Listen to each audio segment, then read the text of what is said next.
Once again, good afternoon everyone. Hope you will be fine. शुरुआत करते हैं current affairs की क्लास। कल हमने 9 और 10 जुलाई पढ़ाया, आज 11 और 12 जुलाई की ओर बढ़ेंगे। 11 तो छोटा है, 12 थोड़ा ज़्यादा है, पर देखते हैं जहाँ तक हो सकता है। ठीक है, आइए।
हाँ, गौर से सुनिएगा।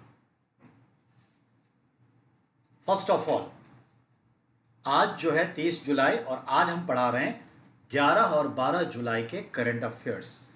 11 जुलाई पर ध्यान दीजिए, 11th जुलाई। अब उससे क्या सोर्स निकाले।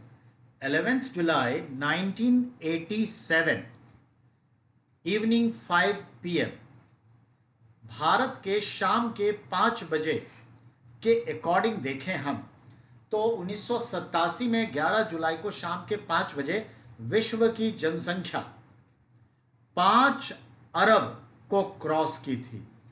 द वर्ल्ड पॉपुलेशन क्रॉस्ड 5 अरब। कब? 11 जुलाई 1987 को शाम के 5 बजे। Then we the world awared, फिर हम लोग अवेयर हो गए और कहा कि अब मनाना पड़ेगा विश्व जनसंख्या दिवस। तो याद रखना है, since 1987 we decided and start to celebrate World Population Day on 11th July. So 11 जुलाई विश्व जनसंख्या दिवस के तौर पर मनाया जाता है। क्यों? मालूम है। अवेयर हो गए उसके बाद भी हम अब लगभग 7.5 अरब हैं, यानी उसके बाद 2.5 अरब जनसंख्या हमारी बढ़ चुकी है, यानी 1.5 गुना बढ़ चुकी है। कितने सालों में? 33 वर्षों में। तो ये ध्यान में रखना है, मायने रखते हैं। 2050 तक विश्व की जनसंख्या लगभग 9 अरब को क्रॉस कर जाएगी, ऐसा मानना है। देखते हैं। तो चलिए, जनसंख्या दिवस समझ गए आप। अब आइए अगला, ध्यान से सुनेंगे। जो इंडियन इंस्टीट्यूट ऑफ टेक्नोलॉजी है, IIT, जिसके कई ब्रांचेज हैं भारत में, करीब 7-8 से ज़्यादा, अब तो 12-15 ब्रांचेज हो गए। हर स्टेट को एक IIT मिलने वाला है और मिल रहा है। पहले 6 थे, आज लगभग 15-16 IIT हो गए हैं और रन भी कर रहा है। तो IIT ने अब ये सोचा है कि उनसे जो पास आउट स्टूडेंट हैं, जो आज दुनिया के विभिन्न देशों में और भारत में बड़े बड़े संस्थानों में या तो सर्विस करते हैं, लाखों करोड़ों का पैकेज है उनका एनुअल, या बहुत बड़े इंटरप्रेन्योर हो चुके हैं, खुद बहुत बड़े बिजनेस को ड्राइव करते हैं, ऑपरेट करते हैं, ऑनर है, उनसे कहा गया है कि आपका जो इनकम है उसका 1%, बात समझाइए, 1% आप अपने मदर इंस्टीट्यूशन IIT को डोनेट करिए, ताकि इससे हम और बेहतर एजुकेशन अगले जनरेशन को प्रोवाइड करें और वो आपकी तरह ही आगे बढ़े। उसके लिए इन्होंने रिक्वेस्ट अपने तमाम एलुमनी को भेजा है, अपने पूर्व छात्रों को। समझ में आई बात? तो ये इंपॉर्टेंट है, ध्यान में रखिएगा। अगला डिफेंस से रिलेटेड है, डिफेंस, रक्षा से। भारत और अमेरिका के बीच क्या?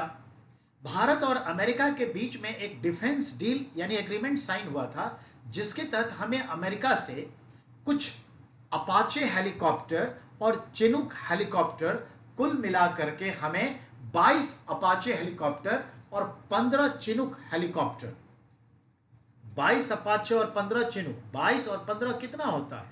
37, 37, कुल 37 ये हेलीकॉप्टर्स हमें वहां से सप्लाई लेने थे, अमेरिका को सप्लाई करना था।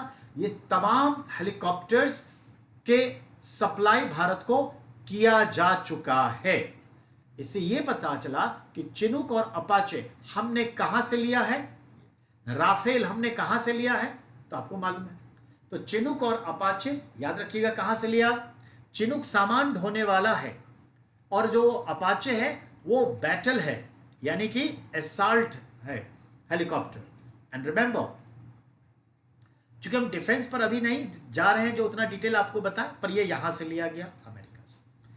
राफेल कहां से लिया गया? फ्रांस से। इन शॉर्टली, सुखोई कहां से है? रसिया से। मिग कहां से है? रसिया से।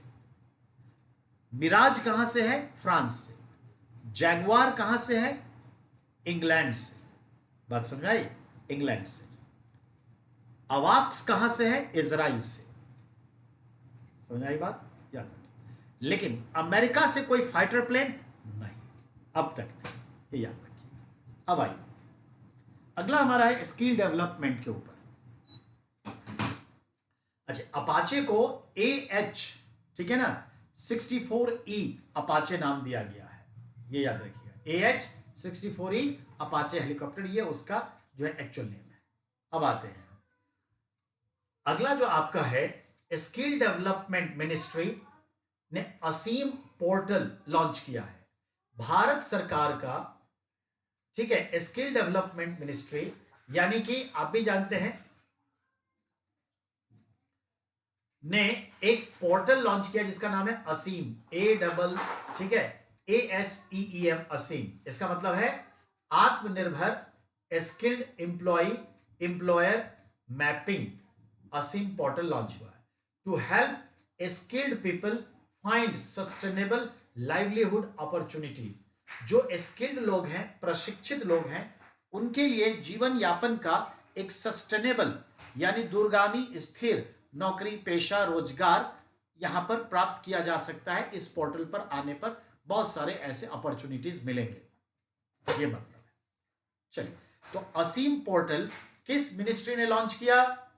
स्किल डेवलपमेंट मिनिस्ट्री ने। नेक्स्ट, अब हम बात करते हैं, आज से लगभग 25 वर्ष पहले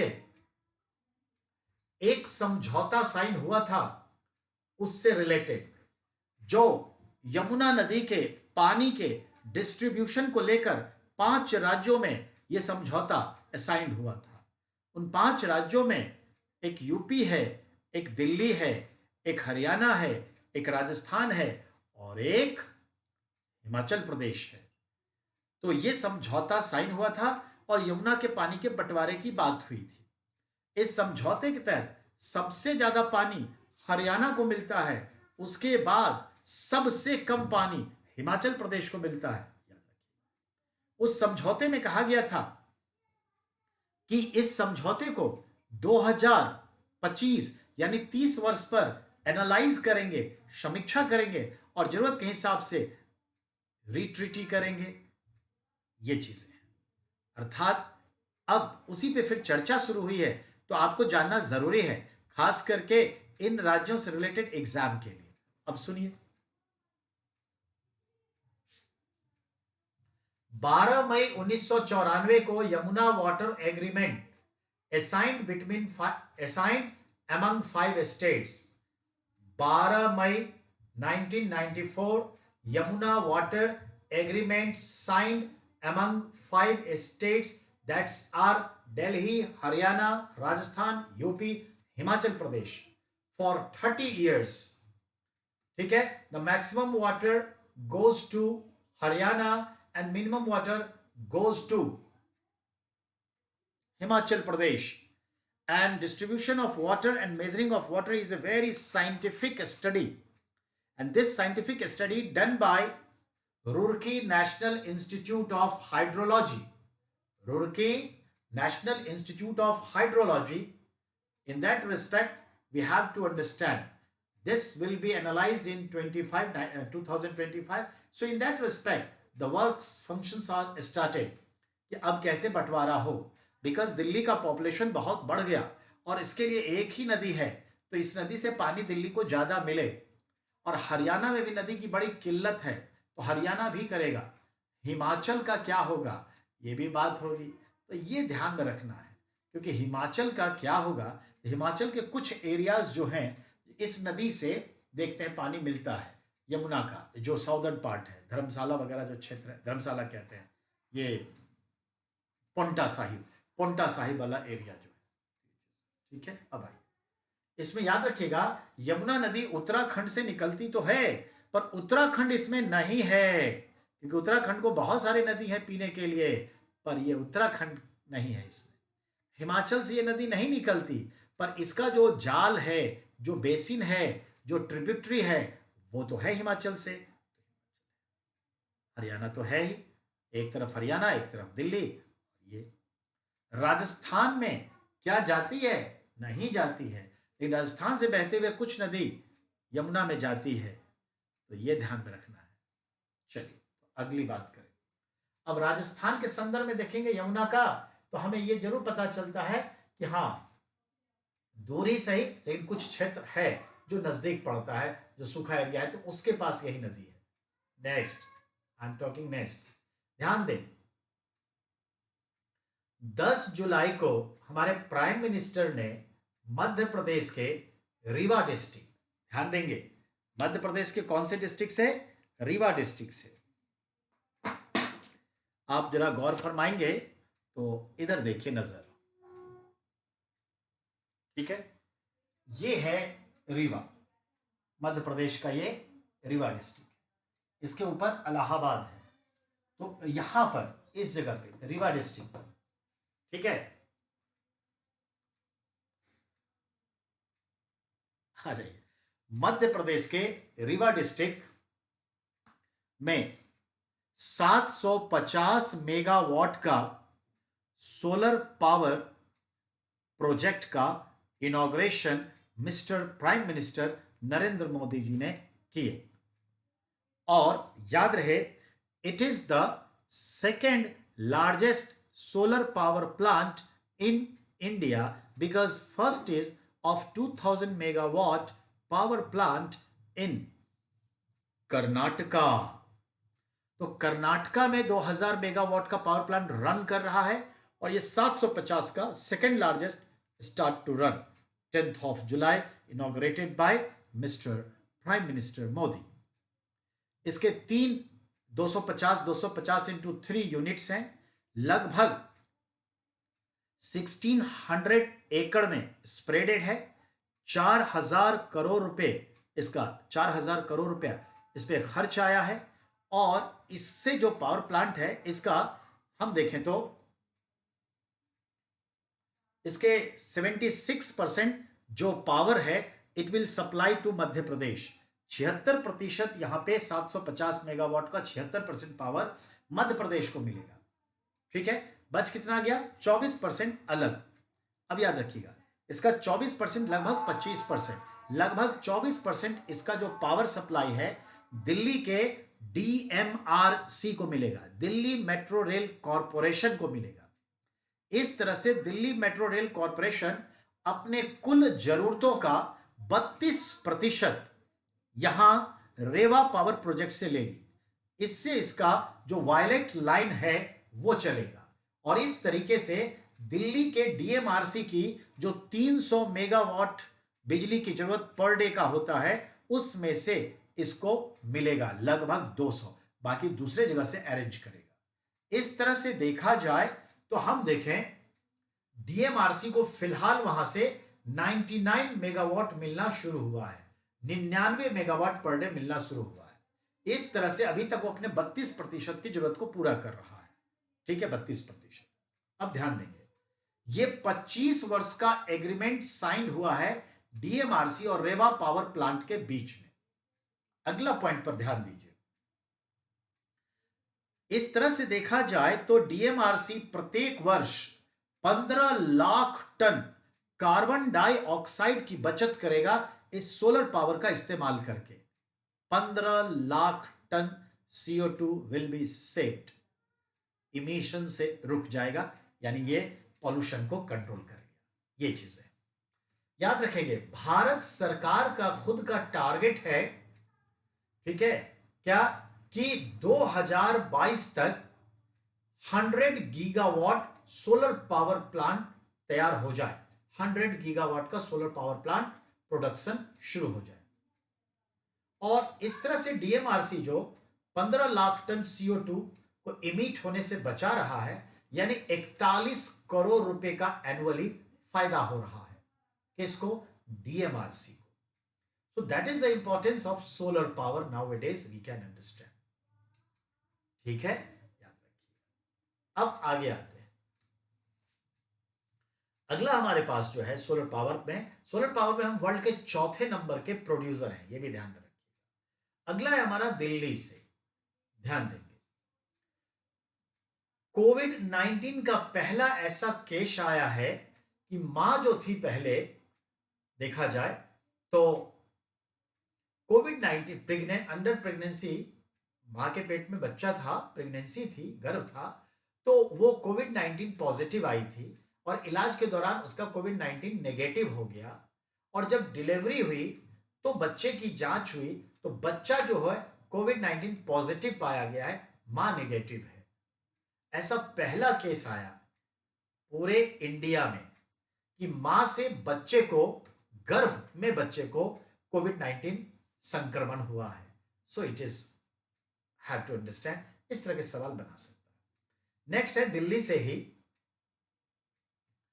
दिल्ली के भीतर ऐसे 4 कॉलेजेस हैं जो सिख समुदाय के द्वारा स्थापित और चलाया जाता है। भले वो यूनिवर्सिटी के तहत आता है, पर उस 4 कॉलेज में जो भी स्टूडेंट्स का एडमिशन होता है, कॉलेज के नियमावली के अनुसार उसे वर्ष में कम से कम पौधे, मिनिमम 10 पौधे लगाने पड़ते हैं। प्रत्येक वर्ष उसे 10 प्लांट लगाना होगा, कॉलेज में या कॉलेज से बाहर कहीं भी 10 प्लांट। अच्छा सोच है। अब आइए हम बिहार की बात करते हैं। बिहार में एक डिस्ट्रिक्ट है पूर्णिया। पूर्णिया डिस्ट्रिक्ट को अगर संदर्भ में देखें तो पूर्णिया डिस्ट्रिक्ट के कलेक्टर हैं, DM, district magistrate Rahul Kumar, फिलहाल चर्चा में और न्यूज में है। एक्चुअली राहुल कुमार जो हैं वो धान रोपते हुए सोशल मीडिया पर, ट्विटर पर देखे गए, धान की रोपनी करते हुए, पहला। दूसरा, खुद जो है कंधे पर बाढ़ के समय में सीमेंट की बोरी या पत्थर या मिट्टी की बोरी बांध करके, उठा करके बांध में मदद करते हुए, गांव के लोगों को मदद करते हुए देखे गए हैं। यानी वो वहां के आवाम के साथ बिल्कुल मिलकर काम कर रहे हैं, ना कि वही दम्भ है कि हम डीएम हैं। और इससे वो प्रेरणा स्रोत बन गए हैं राहुल कुमार, याद रखिएगा। ठीक है, अगले पॉइंट पर आते हैं। अगला पॉइंट जो आपका है उस पर गौर फरमाइएगा। नेक्स्ट है हमारा 11 जुलाई 1930 के संदर्भ में Australian great batsman sir Don Bradman ने इंग्लैंड के खिलाफ लीड्स में तीसरे टेस्ट की पहली पारी में 334 रन बनाए, जो एक रिकॉर्ड है। डॉन ब्रैडमैन ने 1930 में 11 जुलाई को इंग्लैंड के खिलाफ 334 रन की एक सिंगल पारी खेली, जो एक रिकॉर्ड है। उस समय में बॉल अगर मार दिए, जहां चला गया जाने दो, ढूंढ के लाओ, नहीं तो हम रन लेते रहेंगे। तो ये चक्कर था। चलिए अगला जो है उसको ध्यान देंगे।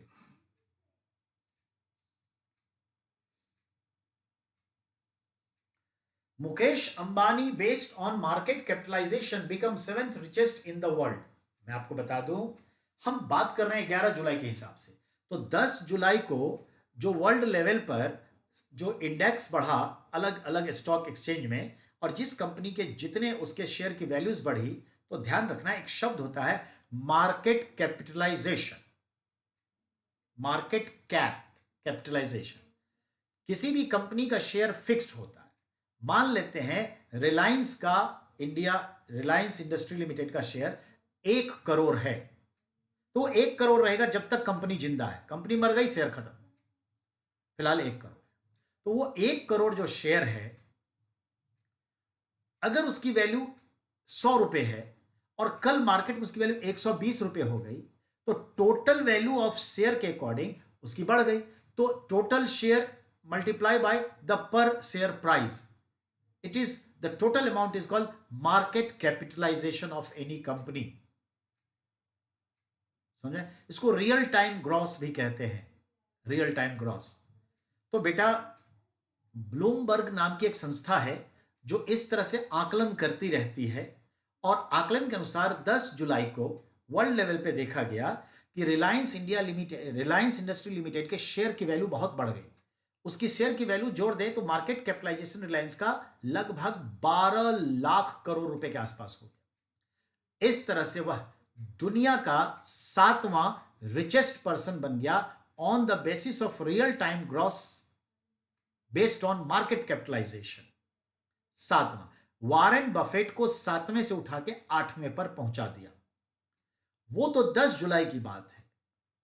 12 जुलाई को आप अलग कहानी पढ़ेंगे और क्या होगा, 6th पोजीशन पर आ जाएगा कौन, मुकेश अंबानी। क्यों? 13.5 लाख को क्रॉस करेगा और 6 पे। यकीन मानिए 15 या 16 तारीख को वो और आगे बढ़ करके पहुंच चुका है 5वें स्थान पर। तो फिलहाल मुकेश अंबानी 5वें नंबर के विश्व के सबसे अमीर में से 5वें पर है और लगभग 14.5 लाख करोड़ रुपए का इनका मार्केट कैपिटलाइजेशन हो गया, और यह भी और बढ़ेगा, और बढ़ेगा। तो ये ध्यान में रखना है, ठीक है? समझ में आ गई बात? इस तरह से मुकेश अंबानी आज की तारीख में जब से वो 7वें पर आए, 6ठे पर, 5वें पर, 7वें से ही एशियाज रिचेस्ट बिजनेसमैन बन गए। ना कोई इतने पैसा वाला जापान में है और ना ही चाइना में है, एशियाज रिचेस्ट। क्लियर? ये ध्यान रखना, ओके? जबकि रिलायंस में या टोटल कंपनी में रिलायंस इंडस्ट्रीज का मालिक जो है उसका परसेंटेज ऑफ जो शेयर है 40% ही है, बाकी आप लोगों का। तो ये था बेटा मुकेश अंबानी का। जेफ बेजोस जो अमेजॉन का है वो फर्स्ट पे है, याद रखिए।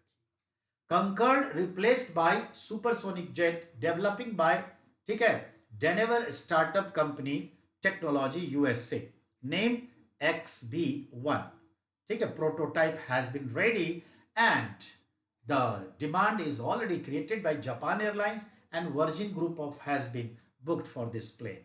मेरे कहने का मतलब यह है बेटा कि आपको भी जानते हैं जो पहले एक होता था सुपरसोनिक विमान जो आवाज की गति से कई गुना, 2 गुना स्पीड से चलती थी, जैसे आज फाइटर जेट है, जनरली 4 मैक 5 मैक का फाइटर प्लेन है। राफेल जो है 4 मैक प्लस है, यानी आवाज की गति से 4 गुना ज्यादा तेज से चलती है, याद है। और 2425 किलोमीटर पर आवर का स्पीड भी उसकी है।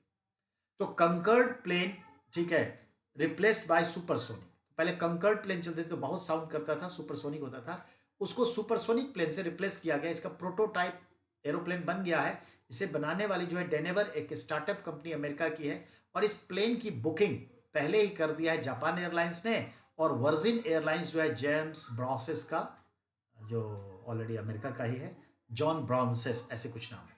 तो ये चीज है। तो चलिए अब है 12 जुलाई 2020 संडे की बात करते हैं। किसकी बात करते हैं? 12 जुलाई 2020 की। क्या है 12 जुलाई 2020 के संदर्भ में? तो देखिए जरा, 12 जुलाई 1982 को अगर हम देखें तो, ठीक है, हम देखते हैं नबार्ड बैंक की स्थापना हुई, national bank of agriculture and rural development, under 6th 5-year plan by RBI as a nodal agency under RBI with 500, ठीक है, करोड़ कैपिटल से इसे स्टैब्लिश किया गया। हेडक्वार्टर एट मुंबई, नबार्ड की स्थापना। This NABARD in 2010, its 99% shares purchased by Government of India directly, so come under the Government of India, and just 0.9% share remain with the RBI. And later on in 2017-16, fully rest of the shares in 20 crores Government of India purchased from RBI. So now 100% come under Government of India, this NABARD. NABARD is working as a nodal agency, as a bank, National Bank of Agriculture, for rural and agriculture development. It is refinance agency like that. It financed from Government of India, financed from sometimes RBI, then it refinanced to Rural Development Bank, RRB, regional banks. So, clear? अब है books, कुछ किताब हैं, तो देखते हैं क्या क्या किताब है। हिरण्यकश्यप एक हमारे माइथोलॉजिकल कैरेक्टर है, हिरण्यकश्यप जिसका बेटा प्रहलाद का। तो हिरण्यकश्यप जो है देखते हैं हम, जिसे केविन मिशेल ने लिखा है। अगली किताब है ओवरड्राफ्ट, जिसे उर्जित पटेल ने लिखा और ये क्वेश्चन बन गया। हमारे आरबीआई के गवर्नर रहे उर्जित पटेल ने जो किताब लिखी है उसका क्या नाम है? ओवरड्राफ्ट। और ओवरड्राफ्ट तो समझ गए, यही किताब अभी तहलका मचा रहा है और आपके टीवी पर बहस का मुद्दा बना हुआ है कि उर्जित पटेल ने अपनी पुस्तक ओवरड्राफ्ट में क्लियर कहा है कि मोदी जी के प्लान के अकॉर्डिंग हम नहीं चले, उसकी वजह से हमने अपनी नौकरी खोई या हमें रिजाइन देके निकलना पड़ा, जो भी है समझ लीजिए। अब आगे Shaheen Bagh, from a protest to a movement. किताब का नाम है Shaheen Bagh, from a protest to a movement, written by Zia, ठीक है, एंड सलम, जिया उस सलाम एंड उज़मा अशरफ। तो जिया उस सलाम एंड उज़मा अशरफ दोनों ने मिलकर इसे लिखी है, शाहीन बाग। तो ये दोनों किताब, उर्जित पटेल का ओवरड्राफ्ट और शाहीन बाग, इंपॉर्टेंट है। Bad news, why we follow for fake news, बहुत अच्छा। ये मेरे मन में कई दिन से चल रहा था कि मैं कुछ बोलूं, पर ये किताब लिख के बोल ही दी। आज की टीवी की दुनिया जो है, न्यूज चैनल वाले सब बर्बाद हैं, सब बर्बाद है। कोई 10%, कोई 20%, कोई 80%, कोई 100%, बर्बाद सब है। ठीक है, तो याद रखिएगा, उसी पर क्या है कि बैड न्यूज आजकल चल रहा है, पेड न्यूज चल रहा है, फेक न्यूज चल रहा है, आर्टिफिशियल न्यूज चल रहा है, नेशनलिज्म डेवलप किया जा रहा है फालतू में बिना मतलब के, और पूरा फोकस बॉर्डर पर लेके बच्चों का चला गया, इंसान का चला गया। बेरोजगारी की समस्या, बाढ़ की समस्या, कोरोना से जो इसका साइड इफेक्ट पड़ा है, सुसाइड रेट बढ़ा है, क्राइम बढ़ गया है, नेचर ऑफ क्राइम बदल रहा है, आपस के विश्वास खत्म हो चुके हैं, नहीं, सोशल एक्सप्लॉयटेशन बढ़ गया है, लोन शार्क्स बार बार इतने फोन कर रहे हैं जिसकी वजह से लोग परेशान हैं, अपने ईएमआई नहीं चुका पा रहे हैं, ईमानदारी बरतना चाहते हैं पर समय जो है ऐसा कर दिया है, और सरकार इस पर चू शब्द नहीं बोलती, बस चीन चीन चीन, बस चीन करते रहे। अभी पाकिस्तान कर रहे थे, अब चीन करते रहे, अब राफेल राफेल राफेल, और इस तरह से राफेल को दिखा रहे हैं कि ये भारत आ रहा है, ये देखिए आसमान, ये 2-2 घंटे तक टीवी वाले बस ऐसे टंगे हुए अंबाला के स्काई पे, जैसे लगता है कि क्या नहीं आ गया, हनुमान का अवतार हो गया है, या राम जी श्रीलंका जीत करके आ गए। राफेल है, बहुत अच्छी बात है, ठीक, सिंपली जब हमें शक्ति का आभान होता है तो हम झुकते हैं ना। जो शक्तिशाली होता है वो राम की तरह विनम्र होता है, रावण की तरह अहंकारी नहीं। और यहां राफेल का दम भर रहे हैं, यहां सुरक्षा व्यवस्था टाई टाई फेस, और पूरी सुरक्षा व्यवस्था बता रहा है, साइकोलॉजिकल वार दे रहा है चाइना पर कि चाइना जो है डटा तो हुआ है अभी, तो साइकोलॉजिकल वारफेयर चल रहा है। ठीक है, दो ना, 2 घंटा ये भी बता दो, 24 घंटे के आप न्यूज चैनल हैं, चलिए रात के 8 घंटे लोग सोते हैं, 12 बजे से लेके सुबह के 6 बजे तक छोड़ दीजिए, 18 घंटे का एक शेड्यूल बनाए ना, ये सारे न्यूज वाले सब एक शेड्यूल बनाए। एग्रीकल्चर है, एनिमल हस्बेंड्री है, कहते हैं कृषि कृषि कृषि, 2 चैनल कृषि के लिए खोल दिए, बस हो गया। जबकि आस्था चैनल जैसे धार्मिक चैनल 50 चैनल चल रहे हैं, न्यूज के दिखा दें अगर तो लगभग 100 से ज्यादा न्यूज चैनल चल रहे हैं, कमाल है। पर न्यूज है नहीं, चैनल पूरा है। तो ये पूरा कमाई हो रही है कॉर्पोरेट सेक्टर की जुबानी, कॉर्पोरेट सेक्टर की जुबान बन चुके हैं ये, सरकार के जो है ना अच्छी अच्छी बातों के जुबान बनने जा रहे हैं। पर रियल में जो समस्या कहां है हमारे देश में, किस कदर लद्दाख के लोग रहते हैं, कश्मीर की प्रॉब्लम क्या है, केरल का प्रॉब्लम क्या है, सुसाइड रेट क्यों बढ़ रहा है, क्यों नहीं रिसर्च करते सारे न्यूज चैनल वाले? करें ना, बस अपना मोटिव डालते जा रहे हैं, ये चीज है। तो वीर रस की गाथा गाए जा रहे हैं, पर करुणा रस पर किसी का ध्यान नहीं है। एक यही है करुणा रस वाले जो हमारे एनडीटीवी के रविश कुमार हैं, जो करुणा रस पर ध्यान देते हैं, पर उनके बोलने का तरीका इतना इरिटेटिंग है ना कि आदमी को उनसे घृणा हो जाती है, गुस्सा आ जाता है। वे बहुत बुरा है। आप कटु वचन भी डिप्लोमेटिकली बोल दीजिए ना। कबीर देखिए ना कितने कटु वचन बोलते थे और कितने डिप्लोमेटिक अंदाज में बोलते थे। ये चीजें ठीक है। चलिए खैर, ये सब तो बात होती रहेगी, बात को हम आगे बढ़ाएं, 12 जुलाई पर आ जाएं। और 12 जुलाई के संदर्भ में नाबार्ड को आपने देख लिया, बुक्स के ऊपर बात कर ली। अब हम बात करते हैं, जरा गौर से सुनिए। सोना झरिया मिंज, एक हमारी विमेन है, उनका नाम है सोना झरिया मिंज। ये वाइस चांसलर बनी है सिद्धो कान्हू मुर्मू यूनिवर्सिटी की, जो दुमका डिस्ट्रिक्ट झारखंड में है। झारखंड के दुमका डिस्ट्रिक्ट में सिद्धू कान्हू मुर्मू यूनिवर्सिटी है, जिसकी वाइस चांसलर, ठीक है, सोना झरिया मिंज बनी है। मिंज हमारे आदिवासी बंधुओं का टाइटल होता है। ये महिला है, पढ़ी लिखी बहुत हैं, तभी तो वाइस चांसलर के पोस्ट पर आई हैं। एंड रिमेंबर, सिद्धू कान्हू संथाल परगना विद्रोह से जुड़े 1855 से 56 के हीरो हैं, क्रांतिकारी हैं, हमारे आदिवासी नेता रहे हैं। सिद्धू और कान्हू 5 भाई थे, 2 हाईलाइट हुआ। जैसे विजयनगर के संदर्भ में 5 भाई थे, 2 हाईलाइट हुआ। कौन? हरिहर और बुक्का। तो ये चीज है। तो सिद्धू कान्हू यूनिवर्सिटी कहाँ है? That is a good question for Jharkhand examination. And who become the vice chancellor of this university? So Sona Jharia Minz. Next, अब जो मैं नेक्स्ट बात करने जा रहा हूं आपसे, वो बहुत चर्चा में है। जब मैंने इस न्यूज को फ्लैश किया, चर्चा में आया, 2 दिन के बाद वीडियो उतर आया, तीसरे दिन ओर्देगान तुर्की में जाके वहां पर नमाज फरमा रहे हैं, और उसके बाद कहा कि इस पर कुछ प्रोग्रामिंग होगी। फिर उसके बाद पोप का भी जो है उस पर भाषण आ गया, और अब वर्ल्ड फेम हो गया। हमने आपको वो वीडियो भी सेंड किया है, क्वेश्चन भी सेंड किया, और आप ये पीडीएफ भी सेंड कर चुके हैं हम आपको। जरा सुनिए। ये जो तुर्की है, तुर्की में जो इस्तांबुल है, इस्तांबुल कॉन्स्टेंटिनोपल जो है, वहां पर हेगिया सोफिया नाम से एक चर्च बनाया गया था बहुत पहले, कैथेड्रल। याद रखेंगे, हेगिया सोफिया नाम का कैथेड्रल बनाया गया था। कहां पे? आज के तुर्की के अंकारा कह लीजिए, या आप कह लीजिए कॉन्स्टेंटिनोपल यानी कस्तूनतूनिया में, जिसको इस्तांबुल के रूप में आप जानते हैं। तो ये न्यूज में है, याद रखिएगा। होली विजडम बिल्ड बाय, ठीक है, बेजेंटाइन एम्पायर जस्टियन फर्स्ट। तो जस्टियन फर्स्ट ने हेगिया सोफिया कैथेड्रल यानी चर्च बनाया था। कब? 537 में, 537 एडी में। याद रखिएगा, 537 एडी में। और उस वक्त इस्लाम का जन्म नहीं है। 570 एडी में मोहम्मद साहब का जन्म होता है। 632 एडी में मोहम्मद साहब का इंतकाल होता है। तो इस्लाम अभी पैदा नहीं है, नहीं हुआ। कैथेड्रल इस्तांबुल में 1453 में जब देखते हैं बेजेंटाइन एम्पायर को तुर्की से खदेड़ दिया गया।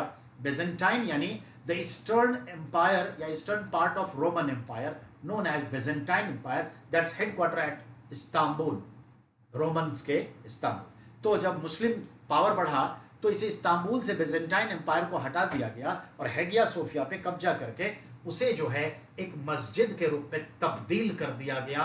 उसके आसपास कुछ मस्जिद बना के उस पूरे एरिया को मस्जिद के रूप में तब्दील कर दिया गया। तो ये याद रखेंगे। अब ध्यान दें।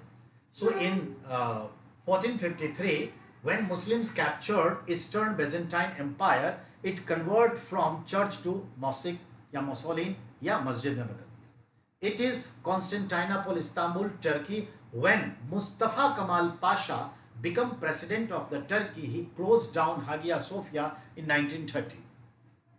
जब मुस्तफ़ा कमाल पाशा देखते हैं 1920-21 के आसपास, वह राष्ट्रपति बनता है तुर्क का, कमाल अतातुर्क कहलाता है, तुर्की का पिता। वह 1930 में हेगिया सोफिया को क्लोज्ड कर दिया और 35 में ओपन करके इसे क्या कर दिया गया, एक हेरिटेज साइट के रूप में डेवलप करने के लिए कोशिश किया। तो 1935 में इसे कैथेड्रल से mosque convert into the museum to reopen. यानी मुस्तफ़ा कमाल पाशा ने 1930 में इसे बंद किया और उसी ने 1935 में इसे ओपन करके एक म्यूजियम बना दिया। क्या बना दिया? म्यूजियम, न कैथेड्रल न मस्जिद, म्यूजियम बना दिया। जैसे ही म्यूजियम बन गया, आफ्टर समटाइम्स लेटर यूनेस्को इसे इनलिस्ट करके वर्ल्ड हेरिटेज लिस्ट में डाल दिया, यूनेस्को का एक विश्व विरासत सूची का स्थल बन गया। Since then Hagia Sophia is a UNESCO world heritage sites in emblem of the Christian Muslim coexistence. Notable point, on 10th July 2020 the popular demand of the Turkish Islamist section, Turkish administration, ठीक है, court cancelled the Muslim museum status and President Mr. Erdogan convert Hagia Sophia mosque again। 10 कौन सा था तारीख, 10 जुलाई 2020 को वहां की court ने, तुर्की की कोर्ट ने इस्लामिस्ट के नजरियों को देखते हुए, ऑन हैवी डिमांड को देखते हुए, इसे म्यूजियम से स्टेटस से हटाकर मस्जिद का स्टेटस दे दिया, and that was the problem started. समझ में आई बात? ये चीज है। चलिए नेक्स्ट की बात करते हैं। गुजरात में धन्वंतरी रथ क्या है? ध्यान दें, गुजरात की सरकार ने अहमदाबाद में, सूरत में और ऐसे कई डिस्ट्रिक्ट में एक वैन चलाया है जिसे नाम दिया है धन्वंतरी रथ। पहले जो वैन होता था रथ कहलाता था, जैसे घोड़ा बैल कुछ भी खींचे या ऊंट खींचे, गधा खींचे। और धन्वंतरी जो थे हमारे चिकित्सक थे प्राचीन भारत के, और उज्जैन राजधानी में रहते थे, नवरत्न के हिस्से थे, यानी गुप्त शासक चंद्रगुप्त द्वितीय उर्फ विक्रमादित्य के दरबार के नवरत्न में एक रत्न धन्वंतरी, जो चिकित्सक थे, जिन्होंने चिकित्सा पर एक पुस्तक लिखी धन्वंतरी शास्त्र। तो उस चिकित्सक के नाम पर धन्वंतरी रथ, जो एक वैन है जो कोविड-19 से रिलेटेड तमाम इक्विपमेंट्स, मेडिसिन्स, आइडियाज सब कुछ लेके चलते हैं। गली मोहल्ले में जाते हैं, मास्क बांटते हैं, सैनिटाइजेशन बांटते हैं, लोगों का टेस्ट लेते हैं, जांच करते हैं, इलाज करते हैं, जरूरत पड़ने पर उसको जगह पे पहुंचाते हैं। इसे धन्वंतरी रथ कहा गया है। तो किस राज्य ने कोविड-19 से लड़ने के लिए गली मोहल्ले में धन्वंतरी रथ की सेवा की शुरुआत की है? गुजरात ने। अब आइए, Indian tobacco company, you know everyone, Indian tobacco company यानी भारतीय तंबाकू कंपनी जो है, Indian ITC, Indian tobacco company, ठीक है, launched Neem wash for vegetable and fruit wash. Indian tobacco company ITC पहले सिर्फ सिगरेट बनाती थी। समझ में आ रही है हमारी बात? सिर्फ पहले इसका नाम था बीटीसी, नाम था ब्रिटिश टोबैको कंपनी।